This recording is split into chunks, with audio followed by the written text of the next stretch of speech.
অভ্যুত্থানে গুলিবর্ষণ ও হত্যায় গ্রেপ্তার মাত্র ৪২ পুলিশ সদস্য, শেষ হয়নি কোনো মামলার তদন্ত, আলাদা কমিটির তাগিদ।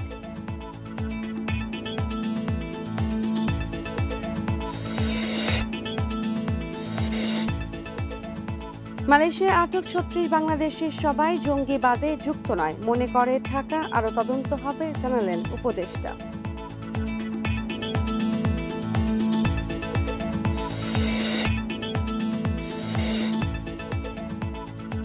প্রবল স্রোতে ধসে গেছে শরীয়তপুরে পদ্মা সেতু কনস্ট্রাকশন ইয়ার্ড বাঁধ, মঙ্গল মাছের ঘাট প্রায় ১৫০ মিটার নদী গর্ভে।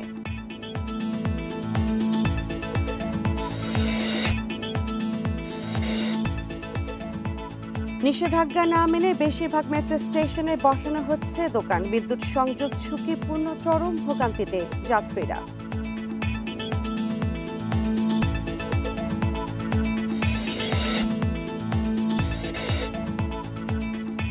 গুরুতর অসুস্থ লালন সম্রাজ্ঞী ফরিদা পারভিন, বেসরকারি হাসপাতালে ভর্তি, অর্থ সহায়তা নয়, শুভকামনা চায় পরিবার।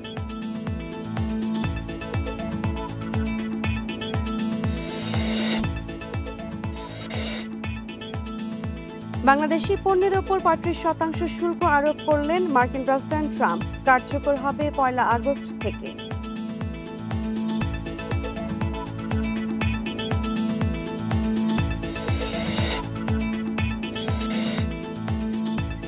পাল্লে কেলেতে বাংলাদেশ শ্রীলঙ্কা শেষ ওয়ানডে আজ, লঙ্কানদের মাঠে সিরিজ জিতে ইতিহাস করার সুযোগ টাইগারদের।